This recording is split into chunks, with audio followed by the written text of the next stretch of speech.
नमस्कार दोस्तों, myth haven में आपका स्वागत है। सुनो, वृंदावन में एक ऐसी जगह है जहां सूरज डूबते ही हिम्मत का टेस्ट शुरू हो जाता है। नियम साफ है, आरती के बाद कोई अंदर नहीं रुकेगा। पुजारी भी नहीं, सेवादार भी नहीं, भक्त भी नहीं। दरवाजे बंद, ताले बंद और सुबह तक कोई अंदर नहीं। वजह क्या है?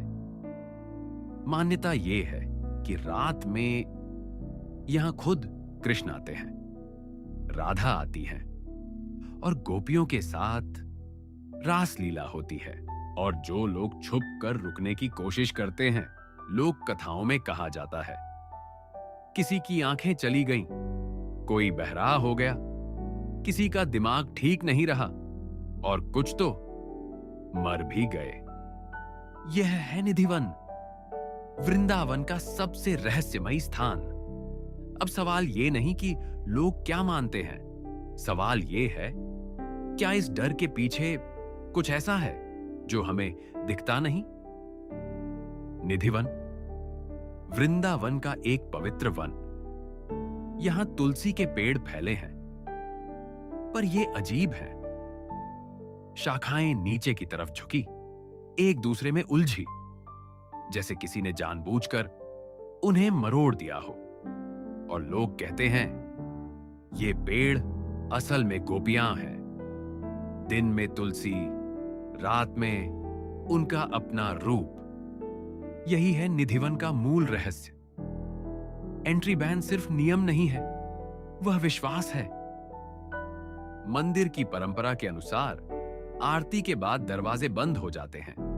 आसपास के लोग खिड़कियां बंद रखते हैं। कई लोग कहते हैं कि रात में घुंघरुओं की आवाज, बांसुरी की धुन सुनाई देती है। अब सवाल है, क्या यह सरकार का आदेश है?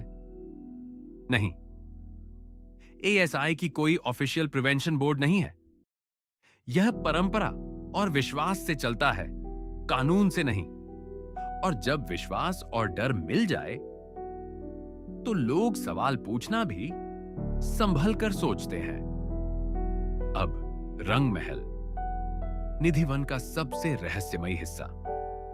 मान्यता है कि यहीं कृष्ण राधा रासलीला के बाद विश्राम करते हैं। रात में चीजें सजाई जाती हैं। सुबह बिस्तर बिखरा, पानी खाली, जैसे किसी ने इस्तेमाल किया हो।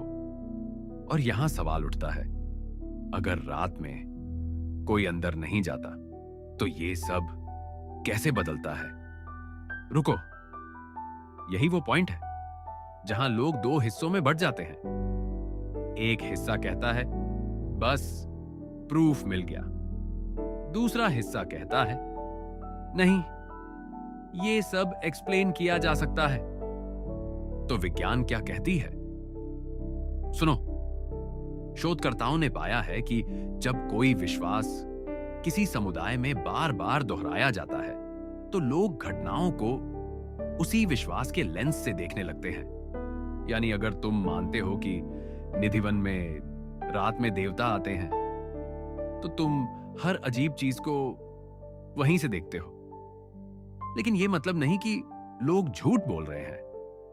मतलब यह है कि हमारा दिमाग ढांचे खोजता है और विश्वास उन ढांचों को आकार दे देता है। इसका एक जवाब इतिहास में भी छुपा है। निधिवन एक साधना स्थली रही है। स्वामी हरिदास, जिन्हें 1478 में जन्मा माना जाता है, एक महान संत थे, संगीत साधक थे। जनश्रुति कहती है कि तानसेन, अकबर के सबसे प्रसिद्ध संगीतकार, स्वामी हरिदास के शिष्य थे। कथा यह है कि हरिदास यही निधिवन में ध्यान करते थे और माना जाता है कि उन्हें राधा कृष्ण का दर्शन हुआ। उन्हीं की परंपरा से निकली बांके बिहारी की प्रतिमा, जिसे 1862 से 1864 के बीच इस मंदिर में स्थापित किया गया। यानी यह सिर्फ कहानी नहीं है, यह सदियों का इतिहास है। इतिहास और भक्ति यहां इतनी मिली हुई है कि कौन सच है कहना मुश्किल है। अब तीसरी बात, तुलसी के पेड़ों का सवाल। वैज्ञानिक तौर पर मिट्टी, नमी, ये सब पौधों की शक्ल को बदल सकते हैं, ठीक है, लेकिन अगर यह सिर्फ प्राकृतिक घटना है तो इसका सही वैज्ञानिक अध्ययन क्यों नहीं हुआ? क्यों पब्लिक डोमेन में ऐसा कोई रिसर्च नहीं है? यही तो मिस्ट्री है। अब वापस उन डरावनी कहानियों पर।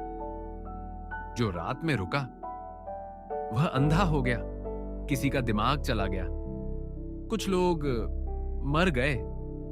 समस्या यह है कि ऐसी कहानियों के साथ पब्लिक के सामने कोई मेडिकल रिकॉर्ड्स नहीं आता, पुलिस रिपोर्ट्स नहीं आता, हॉस्पिटल डॉक्यूमेंटेशन नहीं आता। इसलिए इन्हें सच की तरह बोलना जोखिम भरा है। इन्हें लोक कथा की तरह समझना ज्यादा सही है। और मिस्ट्री को यही एनर्जी देता है। जहां सबूत गायब होता है वहां इमेजिनेशन सबसे तेज दौड़ती है। एक और मॉडर्न कॉन्टेक्स्ट भी है। हाल के सालों में कई बड़े धार्मिक स्थानों के आसपास सुरक्षा कारणों से ड्रोन रिस्ट्रिक्शन जैसी बातें सुनने को मिलती हैं। इससे लोग अपने अपने तरीके से निष्कर्ष निकालते हैं। कोई कहता है देखो सरकार भी डरती है, जबकि अक्सर सिक्योरिटी रूल्स आम होते हैं, किसी एक मिस्ट्री को छुपाने के लिए नहीं।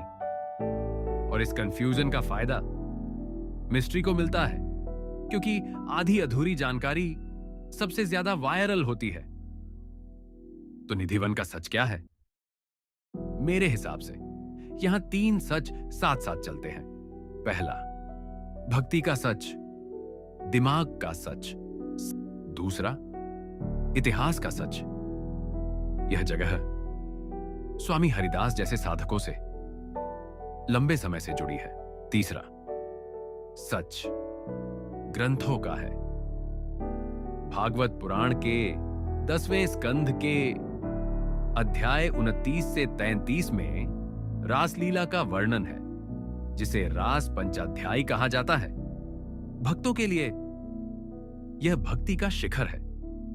इतिहासकारों के लिए यह एक शक्तिशाली सांस्कृतिक ग्रंथ है जो किसी भौगोलिक स्थान को पवित्र बना देता है।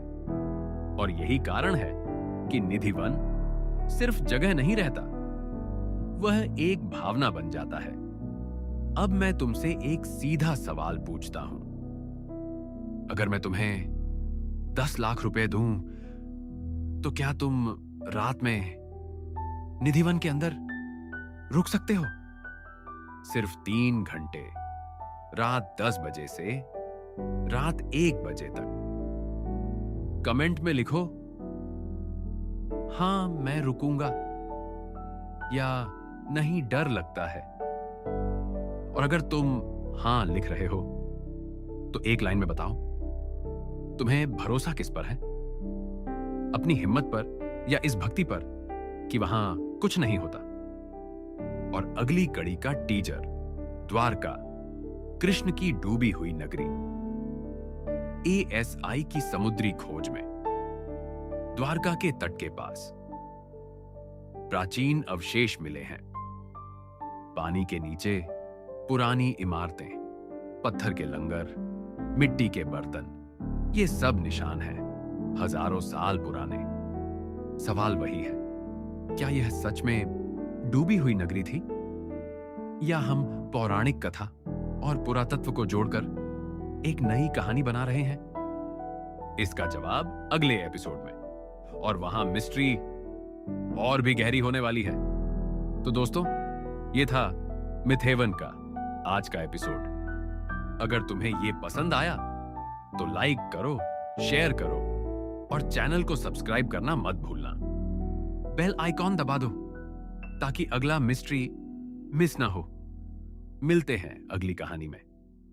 तब तक जय श्री कृष्णा।